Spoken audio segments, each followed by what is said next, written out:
Are aliens really angels who have been sent to help us find peace on Earth? Did the United States government officials meet these beings only to miss out on a chance to take us into a better future? Or were they just not ready to change course? Perhaps there are friends among us who would be delighted to show humanity the path to happiness, if only we would listen. As we move forward into the age of Aquarius, we can look back to 1967, just a few years before the fifth dimension celebrated its dawn in song. Back then, the world was brimming with love, chaos, and new ideas about spirituality, space travel, and extraterrestrial life. It was also the year that Dr. Frank E. Stranges published his book, Strangers at the Pentagon, which detailed his own encounter and subsequent friendship with an alien being. This is the bizarre tale of Valiant Thor. Our story begins with a young man named Harley Andrew Bird in the early spring of 1957. After receiving a top-secret security clearance, Harley began working for the United States Air Force in the office that housed Project Blue Book, the code name for an operation that investigated unidentified flying objects, or UFOs. Harley spent most of his time opening mail, sorting through photos of purported UFO sightings, and dealing with the press. That all changed on the morning of March 16th, when the police department in nearby Alexandria, Virginia, called in to report that officers had picked up an alien just 14 miles south of Pentagon Boulevard. While they were driving past a field, they were shocked to see a 300-foot spacecraft on the grass. When they approached the ship, they were even more surprised that the being who emerged looked like an ordinary man, about 6 feet tall with wavy brown hair.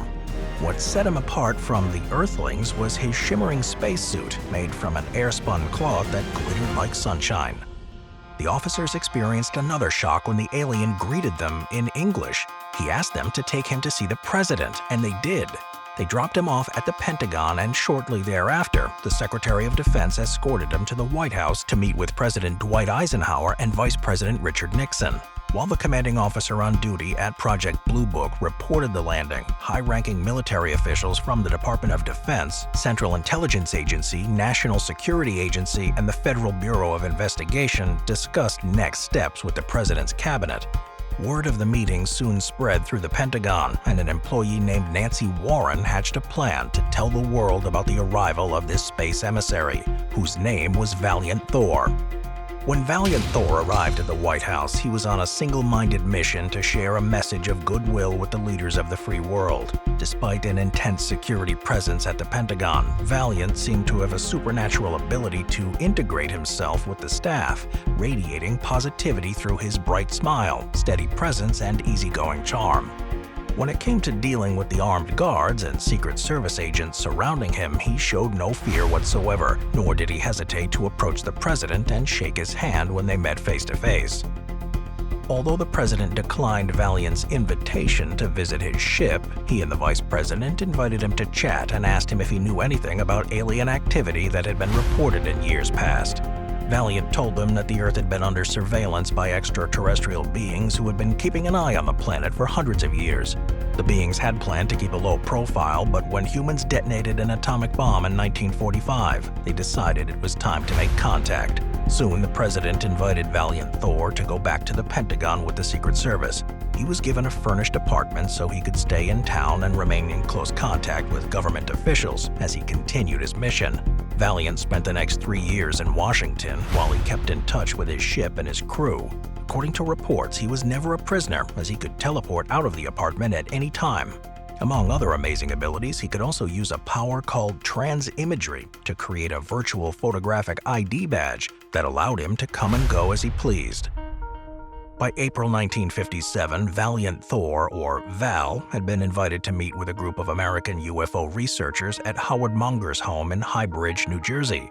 Howard was a friend of the president who hosted parties for his close-knit group of advisors from time to time. Dressed in Earth clothes, Val and 3 of his crew members, Don, Jill, and Tanya, had no trouble making new friends at the gathering. As they enjoyed the pleasant weather outside and discussed the problems facing the world, Val stressed the importance of nuclear disarmament. As they chatted, a young photographer named August C. Roberts took a few snapshots of the attractive visitors, who were happy to see people taking an interest in life beyond the stars, but saddened to hear that the press did not take them seriously. When Val approached August about the photos, the young man was surprised and a bit embarrassed, thinking he had gone unnoticed. But Val took it all in stride, and eventually these photographs would set the stage for a meeting with Dr. Frank Strange's on a cold December day in 1959. Meanwhile, there were new developments in Washington.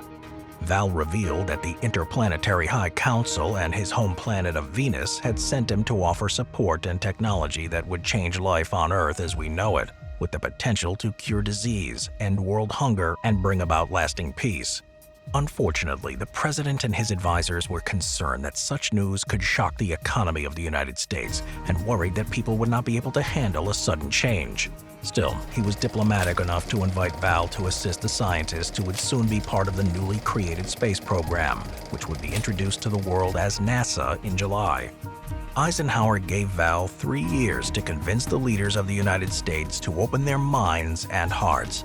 Although many officials hoped to gain knowledge that would give them a military advantage, Val declined to help them develop the satellite munitions that later came to be known as the Star Wars system. He was on a mission of peace, and perhaps even a mission from God himself.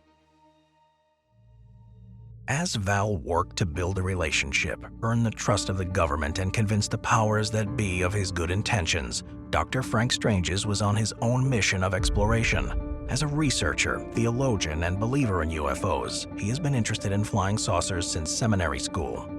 Frank had already written a book called Saucerama and frequently traveled to lectures about UFO sightings recounted by U.S. military pilots, engineers, and businessmen who told tales of spinning discs glowing neon red in the night sky. Frank was a devout Christian who believed that the Bible accounted for the presence of these extraterrestrials and spoke of life on other planets and spiritual beings in the heavens. He was also an open-minded fellow who was searching for the truth, so perhaps it was divinely ordained that he and Val would meet. Sometime after that fateful meeting in New Jersey, August Roberts called Frank and shared the photos of Val and his crew. Frank soon started mentioning these photos in his lectures. One day after a sermon at a Washington D.C. church, a woman caught his attention with a flash of her Pentagon badge. It was Nancy Warren. They quickly made their way to the pastor's private study, where Nancy told Frank that Val wanted to meet with him. Frank was flabbergasted and excited, and of course he agreed.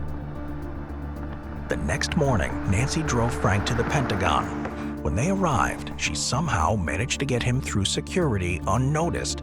Frank would learn that Val had used his powers to cloud the minds of the guards, but not before Nancy left him standing before an unmarked door, which opened to reveal the alien stranger standing before him. When Val greeted Frank, he was dressed like any other man. Noting Frank's curiosity about his appearance, Val replied that as a sign of good faith, he had given a spacesuit to the government for testing. He offered to show it to Frank, who asked him about the material. Val replied that it was not of this Earth. Frank noted that the suit seemed to have no brakes or fastenings at all. Even the boots were integrated into the design, and yet it opened and closed at a touch. This miracle garment was impervious to acid and diamond drill bits. It was even bulletproof, and yet the whole thing was as light as a feather, weighing 6 ounces altogether. This amazing, luminous, indestructible garment had flummoxed one of the colonels as he tried to impress Val with tales of the military's atomic prowess while aiming a laser at the fabric. When the beam failed to make a mark, Val returned to his apartment, taking his garment with him. Frank and Val began to speak about more serious matters. The 60s were on the horizon. The world seemed to be in turmoil. The Cold War was in full swing, and yet government leaders seemed to be more concerned with Val's technological might than his message of peace and hope. Val told Frank that he had only come to Earth to help mankind, and that in fact he had been sent by God to get his children back on the right path. But Val needed help to get his message out into the world. Would Frank join him? As a follower of Jesus, Frank needed little convincing. He and Val had a long talk about Christ's sacrifices, and Val shared that the Venusians and Earthlings were both in fellowship with the Savior of man. They discussed how, with faith, men and women could become illuminated by a spark of divine light, and they spoke about the rapture that was to come. Then, Frank asked Val if life existed on other planets, and Val affirmed that there were inhabited worlds spread throughout this galaxy and beyond. When Frank agreed to help Val spread his message of a better tomorrow, Val warned him that the journey could be lonely and even dangerous. And yet, if Frank kept the faith, he would prevail. And with that, Frank and Val parted ways. Nearly 3 years had passed since Val had arrived in his spaceship, and his visit to Washington, D.C. was coming to an end. Val had been told to leave the capital no later than March 16, 1960, yet he did all he could do to convince the scientists and officials around him to heed his message. Sadly, they refused, and his offerings were perceived as a threat to the fabric of American life. The meetings the president had arranged with the United Nations General Assembly never came to pass, and Val knew that the only way to continue was to have men like Frank spread his message. Before he left, he made sure that his followers would be able to stay in touch with him, and when it came time for him to leave, he teleported back into his ship and flew out into space. With Val's departure, the CIA did everything possible to eliminate any traces of his visit, sending men in black to intimidate and silence any reporters or followers who might spread their newfound knowledge of extraterrestrial life. Yet Frank and his community of messengers pressed on, spreading the good news. People around the world were hungry for knowledge about alien life, and Frank was happy to tell them all about the wonderful technologies that were in reach, from holographic communication devices to electromagnetic propulsion systems. Over the next 7 years, Frank would experience many small triumphs and endure a few hair-raising ordeals as he traveled. During a UFO conference in Germany, he was the victim of an attempted poisoning. And on a trip to Las Vegas, he was taken to the desert and beaten to within an inch of his life. Miraculously, Val was always there for him. Soon after Frank had become a newlywed, he and his wife were involved in a horrible car crash. Doctors feared that Frank had broken his neck and his hip and would be paralyzed for life. But Val miraculously appeared on the scene and healed him completely. Frank walked out of the hospital that same day. From time to time, Val would appear to Frank as if out of nowhere, happy to share some news. One day, Val asked Frank to fly out to San Diego, California, and meet him at the airport. Little did Frank know that he was to experience the thrill of his life as he hopped into a car with Val and took a drive to San Felipe, a cozy town on the western coast of Mexico. As they headed toward the ocean, Frank was astonished to see a 300-foot-wide saucer ship hovering above the water. Val asked Frank to join him inside, and Frank was thrilled to experience the beauty and technology his Venusian friends experienced every day. While he was on the Victor 1, he saw many wonders and ate and drank with the crew. When Frank finally left the ship, he had the sense that he and his friends would always be protected by the love of Jesus Christ. As the years passed, Frank continued to share his stories of his time with the aliens, publishing his adventures in his book, Stranger at the Pentagon. Harley Andrew Bird even agreed to write the introduction. Was Frank to be believed? Was Valiant Thor really one of God's angels sent to Earth with a message of light? As captivating as the tale of Valiant Thor may be, it's crucial to approach it with a healthy dose of skepticism.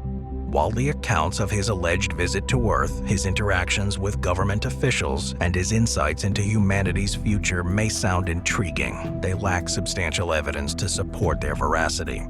The story of Valiant Thor originates from fringe sources and anecdotal accounts, often lacking credible documentation or eyewitness testimony. Moreover, the lack of concrete evidence leaves ample room for doubt regarding the authenticity of the events described. As we continue to explore the unknown and unravel the mysteries of the cosmos, let's remember to tread carefully and question the extraordinary claims that capture our imagination.